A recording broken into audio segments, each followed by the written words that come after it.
ഇന്ന് നമ്മൾ വളരെ എളുപ്പത്തിൽ സദ്യ സ്പെഷ്യൽ പൈനാപ്പിൾ പച്ചടിയാണ് ഉണ്ടാക്കുന്നത് കേട്ടോ.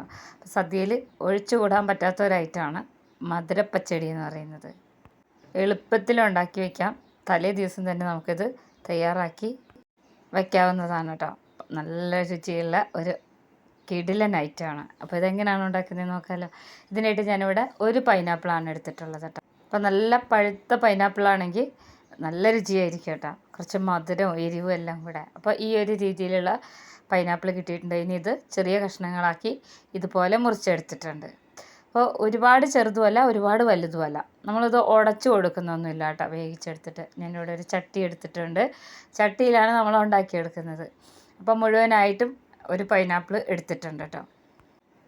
ഇതുപോലെ ഇട്ട് കൊടുത്തതിന് ശേഷം ഇതിലേക്ക് ഇനി നമ്മൾ വെള്ളം ഒഴിച്ചു കൊടുക്കുകയാണ്. 1/2 കപ്പ് വെള്ളമാണ് ഒഴിച്ചു കൊടുക്കുന്നത് കേട്ടോ. അപ്പോൾ ഇത് വേവിച്ചെടുക്കാൻ 1/2 കപ്പ് വെള്ളം മതിയാവും. ബാക്കി നമ്മൾ പൈനാപ്പിളിൽ തന്നെ കുറച്ച് വെള്ളമൊക്കെ ഉണ്ടാവും. അപ്പോൾ ഇനി 1/2 സ്പൂണോളം ഉപ്പിട്ട് കൊടുക്കണം. 1/2 സ്പൂണോളം മഞ്ഞൾപ്പൊടിയും കൂടെ ചേർത്ത് കൊടുത്ത് നന്നായിട്ടൊന്ന് മിക്സ് ചെയ്തെടുക്കാം. ഒത്തിരി മസാലകളൊന്നും ഇല്ലാതെ തന്നെ വളരെ എളുപ്പത്തിൽ തയ്യാറാക്കാം എന്നുള്ളതാണ് കേട്ടോ. മറ്റ് വിഭവങ്ങളെ അപേക്ഷിച്ച് നമ്മൾക്ക് ഈ പച്ചടി പൈനാപ്പിൾ പച്ചടി എന്ന് പറയുമ്പോൾ കുറച്ച് മധുരവും കുറച്ച് എരിവും അങ്ങനെയൊക്കെയാണ് കേട്ടോ. എനിക്ക് ഭയങ്കര ഇഷ്ടമുള്ളൊരു ഐറ്റമാണ് പൈനാപ്പിൾ പച്ചടി. ഇത് സദ്യയിലല്ലാതെ നമുക്ക് ഉണ്ടാക്കിയെടുക്കാം കേട്ടോ.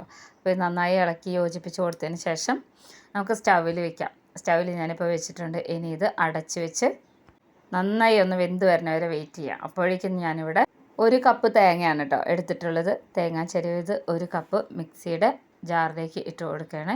ഇതിലേക്ക് ഇനി പച്ചമുളക്, എരിവിനാവശ്യമായിട്ടുള്ള 4 പച്ചമുളകും അതുപോലെ തന്നെ നല്ല കട്ടി തൈരാണ് കേട്ടോ. ഇത് തൈര് ഉണ്ടാക്കുന്ന വീഡിയോ ഒക്കെ ഞാൻ മുന്നേ ഇട്ടിട്ടുണ്ട്.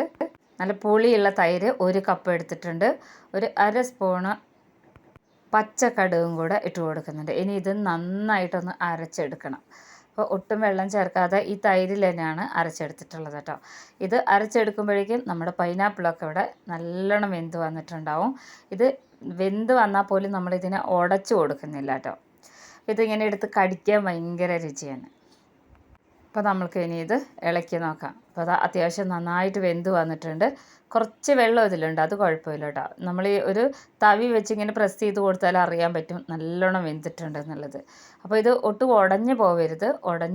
ഉടച്ചിട്ടും നമ്മൾക്ക് ഉണ്ടാക്കിയെടുക്കാം. ഈ ഒരു രീതിയിൽ ഉണ്ടാക്കിയെടുക്കുമ്പോൾ നമ്മൾ കുമ്പളങ്ങ മോരുകറിയൊക്കെ ഉണ്ടാക്കുന്ന പോലത്തെ ഒരു രീതിയാണ് കേട്ടോ. കറിയിൽ നിന്ന് എടുത്ത് ഇങ്ങനെ കടിക്കുമ്പോൾ ഈ പൈനാപ്പിളിനെ. അപ്പോൾ ഇനി ഇളക്കി യോജിപ്പിച്ച് കൊടുത്തതിന് ശേഷം നമ്മൾ അരച്ച് വെച്ചിട്ടുള്ള ഈ കൂട്ട് ഇതിലേക്ക് ഒഴിച്ചു കൊടുക്കണം. ചെറിയ ചെറിയ മുളകിൻ്റെ ചെറിയ കഷ്ണങ്ങളൊക്കെ ഇതിലുണ്ട് കേട്ടോ. ഇനി 1/2 കപ്പ് വെള്ളം ഈ മിക്സിയുടെ ജാറൊന്ന് ചുഴറ്റിയെടുത്തതിന് ശേഷം ഇതിലേക്ക് ഒഴിച്ചു കൊടുക്കാം. ചൂടുവെള്ളമാണെങ്കിൽ കുറച്ചുകൂടെ നല്ലതാണ് കേട്ടോ.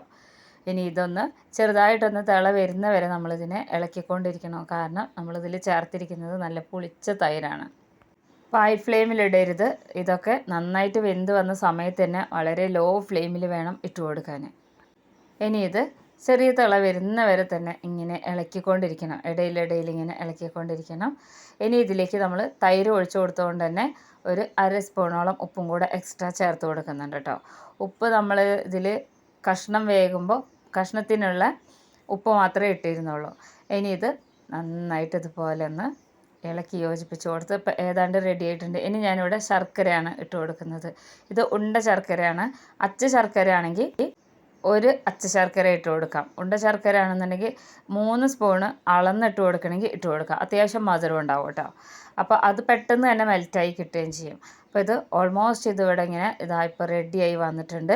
ഈ ഒരു രീതിയിൽ തിളയൊക്കെ വന്നിട്ടുണ്ട്. ഇത്രേ പണിയുള്ളൂ. പൈനാപ്പിൾ പച്ചടി വളരെ ഈസി ആയിട്ട് നമുക്ക് ഉണ്ടാക്കിയെടുക്കാവുന്നതേ ഉള്ളൂ. എപ്പോൾ നമുക്ക് സദ്യയൊക്കെ ഉണ്ടാക്കുമ്പോഴും തലേ ദിവസം ഉണ്ടാക്കി വെക്കണം. ഇതിപ്പോൾ റെഡി ആയിട്ടുണ്ട്. നമുക്ക് ഇനി സ്റ്റൗ ഓഫ് ചെയ്യാം കേട്ടോ. ഇനി ഞാനിതിനെ താളിച്ചിടുകയാണ്. കടായി സ്റ്റൗവിൽ വെച്ചിട്ടുണ്ട്. നല്ലോണം ഒന്ന് ചൂടായി വരുമ്പോൾ വെളിച്ചെണ്ണയാണ് ഞാൻ ഒഴിച്ചു കൊടുക്കുന്നത്. വെളിച്ചെണ്ണ ഒരു 3 സ്പൂണോളം 1/2 സ്പൂണോളം കടുക് ഒന്ന് പൊട്ടി വരുന്ന സമയത്ത് നമുക്ക് ഉണക്കമുളക് ചേർത്ത് കൊടുക്കാം. ഉണക്കമുളക് ഞാനിവിടെ കുറച്ച് ചേർത്ത് കൊടുക്കും. ചെറിയ ചെറിയ മുളകാണ് കേട്ടോ. അതൊരു 5-8 പീസോളം ഞാൻ ചേർത്ത് കൊടുക്കുന്നുണ്ട്. അപ്പോൾ വലിയ മുളകൊക്കെ ആണെങ്കിൽ ഒരു 3 എണ്ണം ചെറിയ കഷ്ണങ്ങളാക്കി എടുത്താൽ മതി. മുളകൊന്ന് മൂത്ത് വരുമ്പോൾ ഒരു പിടി കറിവേപ്പിലയും കൂടെ ചേർത്ത് കൊടുക്കണം.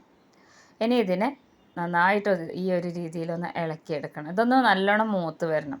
സ്റ്റൗ ഓഫ് ചെയ്ത് വെച്ചതിന് ശേഷം നമുക്കിത് നമ്മുടെ പച്ചടിയിലേക്ക് ഇട്ട് കൊടുക്കാം കേട്ടോ. അപ്പോൾ ഇത് താളിച്ചിടുന്നതാണ് ഇതിൻ്റെ ഒരു ഭയങ്കര ഒരു മണമൊക്കെയാണ് കേട്ടോ. അപ്പോൾ താളിച്ചിട്ടതിന് ശേഷം ഇതാ ഈ ഒരു പരുവത്തിലാണ്. ഇത് നമ്മൾ തലേ ദിവസം ചെയ്തെടുക്കുമ്പോൾ എന്ന് വെച്ച് കഴിഞ്ഞാൽ പിറ്റേ ദിവസത്തേക്ക് ഈ പൈനാപ്പിളിലൊക്കെ നല്ല പുളിയും മധുരമൊക്കെ പിടിച്ചിട്ടുണ്ടാവും.